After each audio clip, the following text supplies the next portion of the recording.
The United Nations has asked the international community for $4.4 billion to help Afghanistan. It's the UN's largest ever humanitarian appeal for any country. But it came with a dire warning as well. This is a stopgap, an absolutely essential stopgap measure that we are putting in front of the international community today. Without this being funded, there won't be a future. We need this to be done, otherwise there will be outflow, there will be suffering. But in truth, the suffering is already there to see. More than half of Afghanistan's nearly 40 million people are facing acute hunger. In places like in northwestern Afghanistan's Badghis province, years of drought have added to food shortages. In addition, people have no cash to live their daily lives. And as we see in the following report, it's forced some to consider the unthinkable, selling off their children to survive. A farmer walks across his parched land. These once fertile fields in Afghanistan's Badghis province are now dry and barren. 2 years of drought have left farmers destitute and forced many to abandon the region.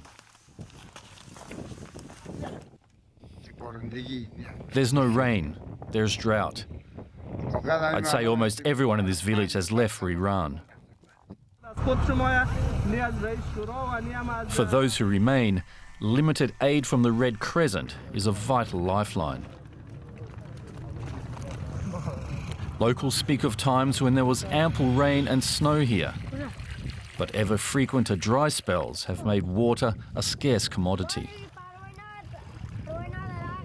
The economic crisis following the Taliban takeover has only worsened the already dire situation. And the new provincial rulers say there's no money to help. We weren't prepared for this situation because the previous government left us with nothing. And from an economic perspective, we have nothing to offer either. So we're trying to help through aid groups. We've had meetings with them and told them about the problems here. Many people now live in camps for the internally displaced, like this one outside the provincial capital. Homeless and pushed to the edge of starvation, some here are turning to desperate measures. These parents say they're at the point of selling their 8-year-old son for food. The children want bread, but I don't have any. I'm helpless and have no option other than to sell him to someone else.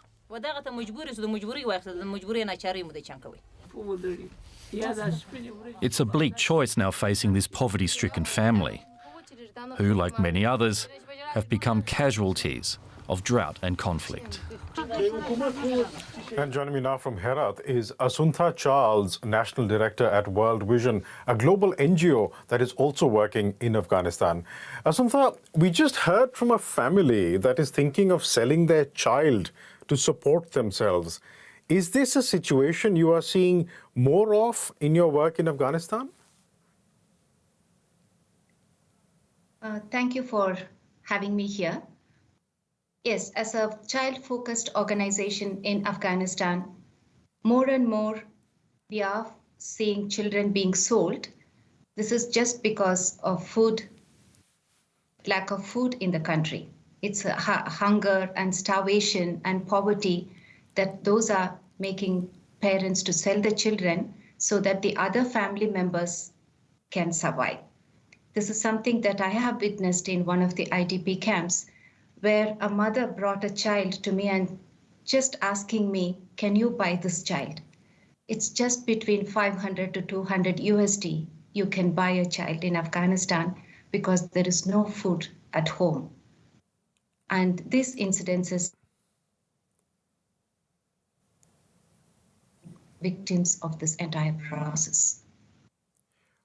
It's just hearing you say it just sends shivers down my spine. I mean, why should it come to this? Do you think that the world has abandoned Afghans after the Taliban takeover? This country has been facing a lot of problems. And say it, whether it's a natural disaster or poverty or displacement, climate change, conflict, this country was struggling for the past 40 years. And in spite of having a lot of investments for the 20 years where international community has been contributing to the development of this country, which we cannot ignore, but now this is the third consequent drought this country is facing, which is a huge crisis. The crops have failed because of the drought and families have no food to eat. So there has been investment for the 20 years, but consequently, because of the impact of climate change, because of the conflict, because of every other factor, this country is in this situation now. I mean, the UN has asked for financial help from the international community, but just speaking to you, I wonder, what do you tell the international community? And I think of the mother that you encountered in that internally displaced persons camp who wanted to sell her child to you. With her in mind, what do you tell the international community? What is the sort of help Afghanistan needs? No, this is one incident. You won't believe when I was traveling to Gore in one of the medical camps where World Vision is running a nutritional program, a mother brought a child which is just bones and skin. That's it. You cannot see any flesh into the body of that child. And seeing that child, I really felt like crying. And that is the highly malnourished children in this country. More than 3.2 million children are acutely malnourished.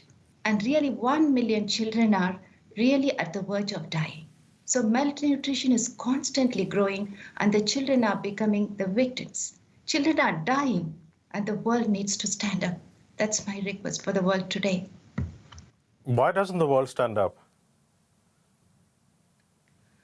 The world has been working with Afghanistan, so maybe it's the time they think the help is sufficient, but it is not so.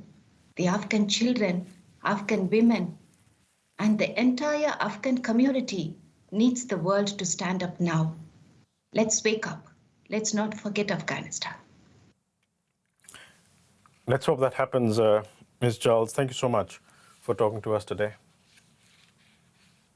Thank you. Thank you so much.